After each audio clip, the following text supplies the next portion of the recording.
স্বর্গরাজ্যে বা ঈশ্বরের রাজ্যে উপস্থিত হওয়ার জন্য কতটা ধার্মিক হওয়ার প্রয়োজন, কতটা পবিত্র হওয়ার প্রয়োজন, এ বিষয়ে বাইবেল বা প্রভু যীশু খ্রিস্ট কী শিক্ষা দেন এবং সেই পরিমাণ পবিত্রতা, সেই পরিমাণ ধার্মিকতা একটা মানুষ কিভাবে অর্জন করবে? তো আমরা যেটা জানি যে স্বর্গরাজ্যে কখনো কোনো অপবিত্র বিষয় থাকতে পারে না। ঈশ্বর কোনো অপবিত্র ব্যক্তিকে কিন্তু স্বর্গে গ্রহণ করবেন না। তাহলে মানুষের পক্ষে কি সম্পূর্ণরূপে পবিত্র হওয়া, সম্পূর্ণরূপে ধার্মিক হওয়া সম্ভব? বাইবেল কি বলে? প্রভু যীশুকে তার শিষ্যরা জিজ্ঞেস করেছিলেন যে কে পরিত্রাণ পেতে পারে, এবং প্রভু যীশু বলেছিলেন ইহা মানুষের পক্ষে অসাধ্য বটে। অর্থাৎ প্রভু যীশু স্পষ্টরূপে শিক্ষা দিলেন যে কোনো মানুষের পক্ষে ঈশ্বরের সামনে গিয়ে উপস্থিত হওয়া সম্ভব না। মানুষের ভিতরে এত সৎকর্ম, এত ভালো কাজ বা এত পবিত্রতা বা এত ধার্মিকতা কখনোই সম্ভব না। ঈশ্বর যে পরিমাণ ধার্মিকতা ও পবিত্রতা তার সৃষ্টি করা এক মানুষের ভিতরে চান তার কাছে উপস্থিত হওয়ার জন্য, এক মানুষ কখনোই কোনোভাবেই সেই পরিমাণ ধার্মিকতা ও পবিত্রতা নিজের প্রচেষ্টার মধ্যে দিয়ে অর্জন করতে পারে না। তাই প্রভু যীশু বলেছেন ইহা মানুষের পক্ষে অসম্ভব। তাহলে ঈশ্বরের সৃষ্টি করা মানুষ ঈশ্বরের কাছে কি করে উপস্থিত হবে? সেই পরিমাণ ধার্মিকতা ও পবিত্রতা কিভাবে অর্জন করবে? তো বাইবেল শিক্ষা দেয়, যেটা প্রভু যীশুই বলেছিলেন, যে ঈশ্বরের পক্ষে সকলই সম্ভব। তাহলে ঈশ্বর কি করেছেন? বাইবেলের শিক্ষা অনুযায়ী, যেটা আমরা রোমীয় 5 অধ্যায়ে দেখতে পাই, যে এক ব্যক্তির আজ্ঞাবহতার জন্য অনেককে ধার্মিক বলে ধরা হবে। অর্থাৎ সেই এক ব্যক্তি হচ্ছেন যীশু খ্রিস্ট। যীশু খ্রিস্ট ঈশ্বর পিতা, পুত্র, পবিত্র আত্মায় এক ঈশ্বর। তিনি ঈশ্বর, কিন্তু মানুষের মতো হয়ে পৃথিবীতে আসলেন। তিনি তার ঈশ্বরত্বের উপরে মনুষ্যত্ব যোগ করলেন এবং পৃথিবীতে পবিত্র জীবন যাপন করলেন, সমস্ত বিষয় আজ্ঞাবহ হলেন। এবং বাইবেল বলছে সেই এক ব্যক্তির আজ্ঞাবহতার জন্য অনেককে ধার্মিক বলে ধরা হবে। অর্থাৎ বাইবেলের শিক্ষা অনুযায়ী যীশু খ্রিস্টের যে এই পবিত্র জীবনযাপন, এটা মানুষের জন্য, সমস্ত মানব জাতির হয়ে তিনি পবিত্র জীবন যাপন করেছেন। ঈশ্বর যে পরিমাণ ধার্মিক জীবনযাপন চান তার সৃষ্টি করা মানুষের মধ্যে দিয়ে, ঈশ্বর স্বয়ং মানুষের মতো হয়ে এসে ঠিক সেইভাবেই জীবনযাপন করেছেন মানুষের জন্য। এবং যে ব্যক্তি যীশু খ্রিস্টকে একমাত্র ত্রাণকর্তা হিসেবে বিশ্বাস করছে, হৃদয়ে স্বীকার করছে, সেই ব্যক্তিকে তিনি সেই আশীর্বাদটা দিচ্ছেন। অর্থাৎ এক ব্যক্তির যে পরিমাণ ধার্মিক হওয়ার প্রয়োজন ঈশ্বরের সামনে উপস্থিত হওয়ার জন্য, সেই পরিমাণ ধার্মিকতা প্রভু যীশু তার উপরে বিশ্বাসকারী ব্যক্তিকে দান করেন। অর্থাৎ স্বর্গে যাওয়ার জন্য যে পরিমাণ ধার্মিকতা ও পবিত্রতা প্রয়োজন, এটা মানুষ কোনো কিছু করার মধ্যে দিয়ে অর্জন করতে পারে না। স্বর্গরাজ্য কারোর প্রাপ্য না, স্বর্গরাজ্য কারোর অর্জন করা বিষয়ও না। এটা ঈশ্বরের দেওয়া একটা দান। এটা যীশু খ্রিস্টকে একমাত্র ত্রাণকর্তা হিসেবে বিশ্বাস করে মানুষ এটাকে গ্রহণ করে। অর্থাৎ প্রভু যীশু সমস্ত মানুষের হয়ে পবিত্র জীবন যাপন করেছেন এবং তিনি সমস্ত মানুষের পাপের শাস্তি নিজের উপরে নিয়েছেন। তিনি ক্রুশে মৃত্যুবরণ করেছেন এবং তৃতীয় দিবসে পুনরুজ্জীবিত হয়েছেন। এই কারণেই তিনি হচ্ছেন মুক্তিদাতা। আমাদের মুক্ত হওয়ার জন্য যে পরিমাণ ধার্মিকতা প্রয়োজন, অনন্ত নরক থেকে বাঁচার জন্য, ঈশ্বরের কাছে উপস্থিত হওয়ার জন্য, আমাদের আত্মার মুক্তির জন্য যে পরিমাণ ধার্মিকতার প্রয়োজন, সেটা তিনি আমাদেরকে দিচ্ছেন। কারণ তিনি নিজে আমাদের হয়ে সেই পবিত্র জীবন যাপন করেছেন এবং আমাদের শাস্তিটা তিনি বহন করেছেন, আমাদের শাস্তি তিনি নিয়ে নিয়েছেন। এই জন্য যীশু খ্রিস্ট একমাত্র ত্রাণকর্তা। যে যীশু খ্রিস্টকে বিশ্বাস করে, ঈশ্বর তাকে পবিত্র আত্মা দ্বারা মুদ্রাঙ্কিত করেন।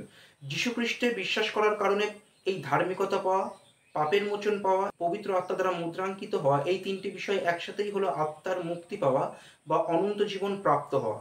যে কোনো ব্যক্তি যীশু খ্রিস্টকে একমাত্র ত্রাণকর্তা বা উদ্ধারকর্তা হিসেবে বিশ্বাস করে, যে যীশু খ্রিস্টের কর্মের কারণে, তার অনুগ্রহে আমার আত্মার মুক্তি, আমার কোনো কর্মের ফল না, এবং যীশু খ্রিস্টের অনুগ্রহে আমি শেষ দিনে ঈশ্বরের কাছে উপস্থিত হব বিনামূল্যে, তার অনুগ্রহে, এটা আমার কোনো কর্মের ফল না। এই বিশ্বাসের কারণে এক বিশ্বাসী ব্যক্তিকে ঈশ্বর স্বর্গের রাজ্যে যাওয়ার জন্য যথেষ্ট ধার্মিকতা দেন, পাপের মোচন দেন এবং পবিত্র আত্মা দ্বারা মুদ্রাঙ্কিত করেন।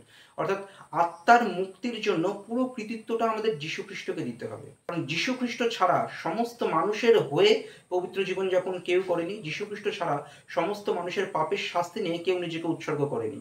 এই জন্য যীশু খ্রিস্ট একমাত্র ত্রাণকর্তা। স্বর্গরাজ্যে উপস্থিত হওয়াটা তার অনুগ্রহ ও বিনামূল্যে। তিনি সম্পূর্ণ মূল্যটা চুকিয়েছেন। তিনি পাপী মানুষের জন্য নিজের জীবনটাকে দিয়েছেন, পাপী মানুষের জন্য পবিত্র জীবন যাপন করেছেন, পাপী মানুষের পাপ নিয়ে নিজেকে উৎসর্গ করেছেন। তিনি মুক্তির মূল্যরূপে নিজের জীবন দিতে এসেছিলেন, যেটা তিনি নিজেও বলেছেন।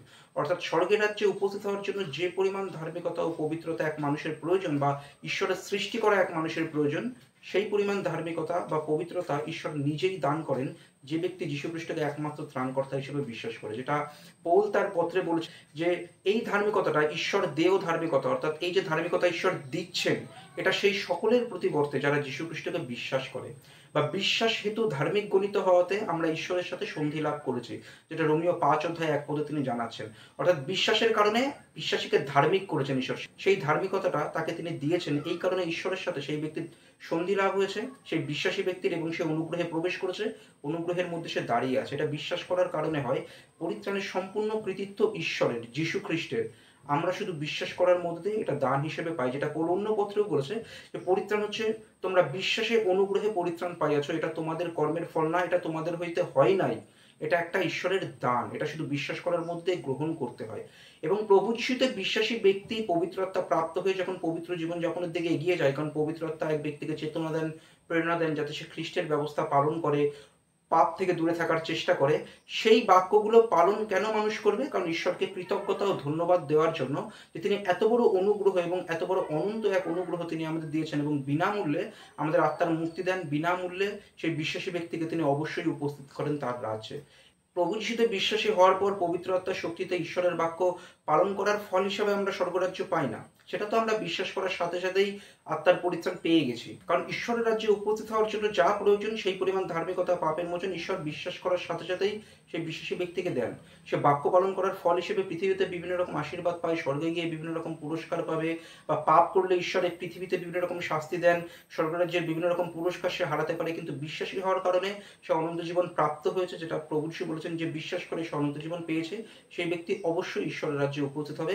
কিন্তু ভুল করলে, পাপ করলে ঈশ্বর শাস্তি দিতে পারেন, প্রচন্ড শাস্তিও দিতে পারেন, আবার ক্ষমা চাইলে ক্ষমা করতে পারেন। এটা ঈশ্বর জানেন কখন তিনি কাকে ক্ষমা করবেন, কখন বা ক্ষমা না করে শাস্তি দেবেন, কিন্তু তিনি কাউকে ছাড়বেন না। যে সঠিকভাবে বিশ্বাসী হয়েছে তাকে তিনি অবশ্যই ঈশ্বরের রাজ্যে উপস্থিত করবেন। প্রভু যিশু যেটা বলেছেন যে তার হাত থেকে কাউকে কোনোদিন কেউ কেড়ে নিতে পারে না। স্বর্গরাজ্যে উপস্থিত হওয়ার জন্য কতটা ধার্মিক বা কতটা পবিত্র হওয়ার প্রয়োজন? যতটাই হওয়ার প্রয়োজন, সেটা বিশ্বাসী ব্যক্তিকে ঈশ্বর দান করেন, কারণ সেই পরিমাণ ধার্মিকতা ও পবিত্রতা মানুষ নিজের প্রচেষ্টার মধ্যে দিয়ে কখনো অর্জন করতে পারে না। এটা একটা দান। এই জন্য বাইবেলে লেখা যে অনন্ত জীবন বা পরিত্রাণ একটি দান, এটা তোমাদের হইতে হয় নাই, এটা কোনো কর্মের ফল না, এটা বিশ্বাস করার মধ্যে দিয়ে আমরা গ্রহণ করি। বিশ্বাসী ব্যক্তির ভিতরে এই পরিত্রাণ ও অনন্ত জীবন ঈশ্বর নিজে বিনামূল্যে ধরে রাখেন।